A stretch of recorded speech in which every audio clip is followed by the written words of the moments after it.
It's time to face our past in Sentinel Prime. This is essentially a boss map with the majority of it focusing on the Doomslayer's past and the Con Maker trying her hardest to dissuade you from going forward. Mind you, the Gladiator is quite a fearsome opponent, so this map is by no means easy despite the 2 free lives you can get along the way. I can see how some might not like the mostly empty map, but there really isn't anything stopping you from rushing through it. The Gladiator starts out with a shield waiting for a green flash moment like with the Marauder, but becomes more like the 2016 Cyber Demon for the second phase. Overall, it's mostly a lore map with a decently challenging boss at the end of it, pretty good breather map, but it's not the most exciting for all the intrigue it has. It's time to face the man in the mirror in the Dark Lord. Unlike the previous 2 final bosses, this one doesn't have a map behind it and is literally just the boss itself, making me question why not just make it 3 maps like in part 1. The Dark Lord himself is okay, but healing himself when he hits you seems like it was made just to pad things out, and I wasn't a big fan of that. Not that he's too hard to take down, especially a lot less frustrating than Samuel, but still kinda irked me. One thing I will say for it is at least he gets straight to the boss, unlike Sentinel Prime, even though I thought the Gladiator was an overall better boss. Ultimately, the Dark Lord is an alright boss, but nothing too special, and I don't like maps that are just solely the boss. Almost seems artificial so they can claim it has 4 new maps. It's time for a union of traders in Exultia. This is another nicely varied map, starting in an ancient city and then working its way into the bowels of hell itself. That was fast.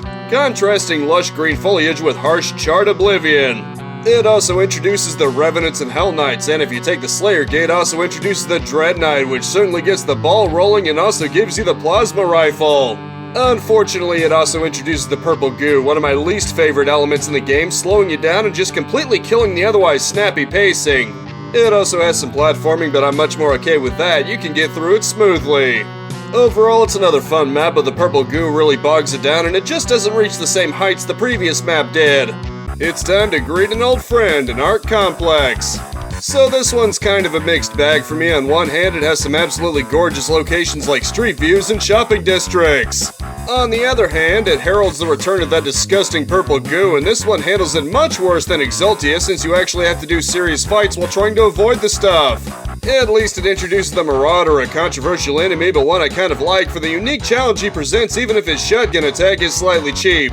If you're up for the Slayer Gate, it even introduces the Tyrants, aka Doom Eternal's answer to the Cyber Demon since the actual one was in 2016. Overall, there's a lot to like about it, but I seriously dislike that purple goo, and the abundance of it really hurts this one. It's time to live among animals in the Holt. The best way I could describe the aesthetic is it's like Urdak, but clearly fallen to the demonic presence, so basically heaven fallen into hell. Now, I'm just gonna say it here, I was not a fan of the boss, neither the mechanics including hurt on side eyeballs, nor the lore behind it if I'm being honest. The rest of the map is alright, making some interesting use of punching trees, no this isn't Minecraft, to serve as platforms forward. Admittedly, everything before the boss was just fine, the expected escalation of difficulty, climaxing with 2 tyrants on a bridge with 1 spirit possessed to really bring on the heat. Ultimately, it's still a good map with plenty of challenge and a good aesthetic, but in my opinion it kinda fumbles a bit on the ending. It's time to go to real hell in Nekravol. This is kind of unique in that it's technically split into 2 different maps, but I decided I'm just going to rank them together for the sake of convenience. It essentially delves into a very industrial take on hell, with suffering souls being used to create Argent energy for the makers, definitely amping up the very metal kind of theme seen all through Doom. It's also technically the first appearance of the Tyrant if you haven't been using the Slayer Gate, so that's pretty neat seeing one just pop up at the beginning. Mostly it's a monster gauntlet through hell, but at least it has an interesting aesthetic and also has crusher ceilings, even ones you can use. Overall, it's not one of the better maps, but it works well to contextualize the suffering the Cult go through and justifies the Slayer being heavily opposed to it all.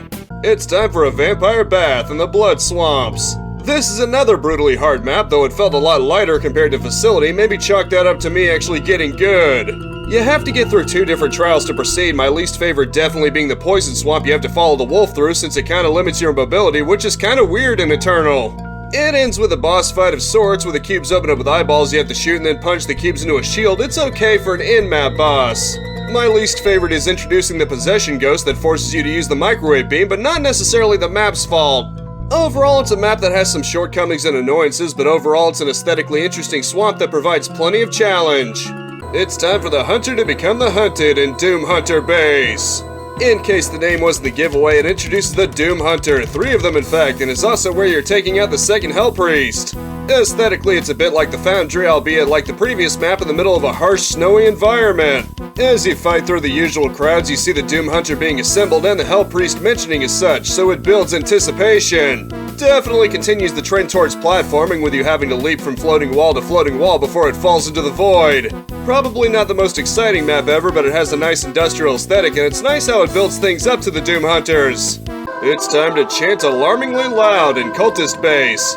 This is certainly the map where the rubber meets the road, at least for me, introducing a number of enemies like Mancubi, Shield Soldiers, and Whiplash, but giving you the Super Shotgun. One really cool thing is that in getting the Super Shotgun, you actually play as a Revenant and fly around killing a few demons before the gun will be accessed, which is pretty fun. The winter theme is certainly a nice one to look at, and there's even a silly dubfish reference at the beginning. I remember the final gauntlet at the end being especially brutal, though returning to it I found it pretty manageable. Overall, I'd say this is a very nice map for raising the difficulty and providing both a pleasing aesthetic and a good backdrop for hunting down the second Hell Priest. It's time to take from Titans in Taurus Nabad. Talk about going from 0 to 100 in terms of difficulty, at least for me, this map introduces Archviles in addition to officially making the Marauder a reoccurring enemy. Thankfully, it also introduces the Crucible, an overpowered sword with 3 charges that can just erase anything you put in front of it, but this was still a fairly challenging map. My least favorite element is the toxic water, but at least it isn't nearly as annoying as the purple goo, since you can dash through it and you can't fire guns, so you don't have to juggle fighting in it. It is kind of funny how it makes you think the Titan's going to awaken, but Slayer just snaps the blade off so it stays down. Overall, this map is definitely a skill check for you, so you'd better bring it your A-game, a real fire from start to finish despite its faults. It's time to rain down this fake heaven in Urdak. One thing's for sure, this map does a great job feeling alien and sophisticated. You get a chance to breathe it in before the inciting event that causes demons to appear. The Con Maker herself is the final boss, and she's definitely not easy if you didn't bring a few lives with you, needing blood punches to cut off health bars. The map itself will actually challenge you too, and actually has a choice of 2 branching paths to do first, which is the most non-linear Eternal gets. I also found it fascinating that it has the one case of non-toxic water swimming, which I kind of wish we got more of in Eternal. Overall, it's definitely a very challenging penultimate map, and the False Heaven definitely provides a nice alien tech aesthetic to go with it. It's time to get nostalgic in UAC Atlantica Facility. The aesthetic is actually really cool. It takes place on an oil rig in the middle of the ocean, which reminds me a bit of the beginning of the Conduit 2 in that way.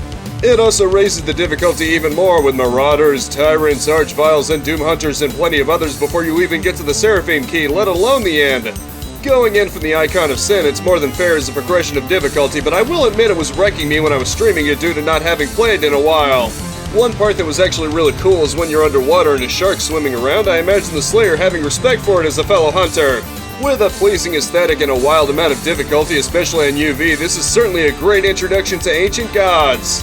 It's time to grab some SPF 9000 for Immora. One thing's for sure, this has the most epic opening of any of the maps, with seemingly impossible odds, but then for once, Slayer's not alone in this fight as an entire squadron has his back. This map was reasonable in its difficulty, nothing that gave me too much trouble, but it does pit 2 Marauders on you at once later on, so it's certainly not a pushover map. The decision to have it end with waves of stone imps on a platform full of shotgun shells was certainly an interesting choice, but it was kind of fun unloading onto them.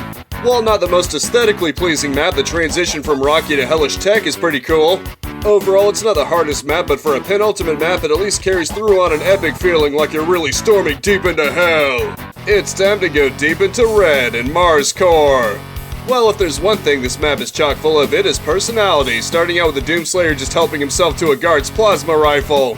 This map certainly comes at you pretty hard with Barons, Pain Elementals, Doom Hunters, and the like, but it also introduces the BFG, so you're certainly armed for them. One interesting section is tiny floating islands that you have to hop around. Not everyone will like that, but I thought it was pretty fun. Should you choose to accept the Slayer Gate challenge, you get to feel the enjoyment of having a Marauder among a sea of other enemies. No easy feat. Overall, it's a highly enjoyable map that has a nice aesthetic mix of tech, base, outer space, and some hellish themes at the end. It's time for planetary piercings in the World Spear. Well, if there's one thing Part 2 does really well, it's have beautiful environments. This one's full of visually pleasing trees and grass and later snow. Probably the low point in my opinion was a fountain covered in purple goo where you have to fight off zombies and mancubi. That legitimately caught me off guard, especially with the Screecher buff.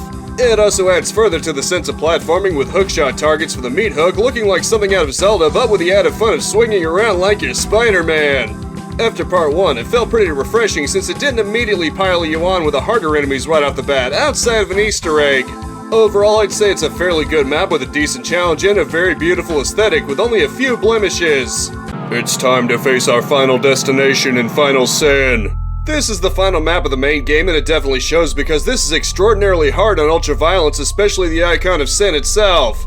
If you don't come in ready for one hell of a fight, you will probably die an awful lot, both to the hordes of demons and to the icon of sin itself. At least the icon of sin fight does provide a lot of crucible ammo and blood punch power-ups, which is handy with the hordes. The aesthetic is also nice with the same earth locations, but this time it's high up above the city and you have to hop from building to building. Even though I wouldn't say it's the best of the maps, it's certainly worthy of being the final map with a final boss that will definitely put you to the test if you aren't on top of things. It's time to crank up the heat in Hell on Earth. I must say, this is a very good starting map for showing off the game, especially the city that has you going through the city to a shopping mall, even through a subway. It's a bit slow going at the beginning since it's a tutorial for several mechanics, but it really picks up after the Hell Priest dealt with. From chainsaw fodder zombies to imps to zombie soldiers and even throwing arachnotrons and cacodemons at you.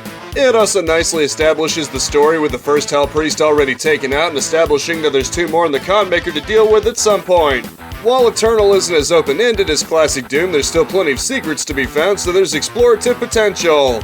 Overall, it's a very well done starter map that nicely sets the stage for what you can expect from Doom Eternal, which is pretty over the top.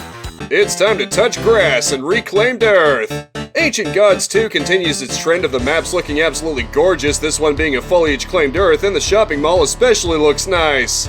It's also where I found my first genuine challenge on UV, with one arena fight actually killing me a good number of times before I managed to get through it with several hard hitters.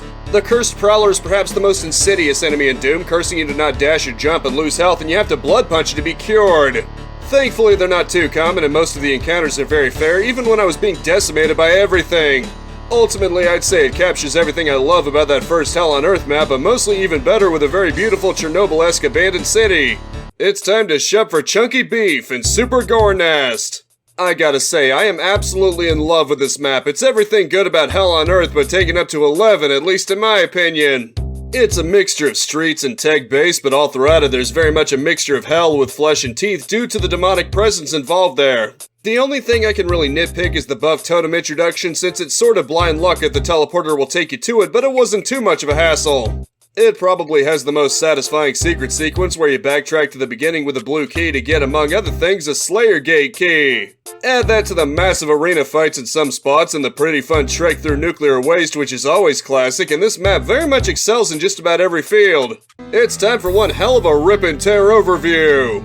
Overall, I'd say Doom Eternal is a spectacular improvement over Doom 2016, taking the same fast-paced action with more varied combat and maps and some very pleasing visuals. The only thing I wasn't as big of a fan of was the story. I felt the makers bogged things down a bit with the evil heaven angle. I think Doom should just focus on hell.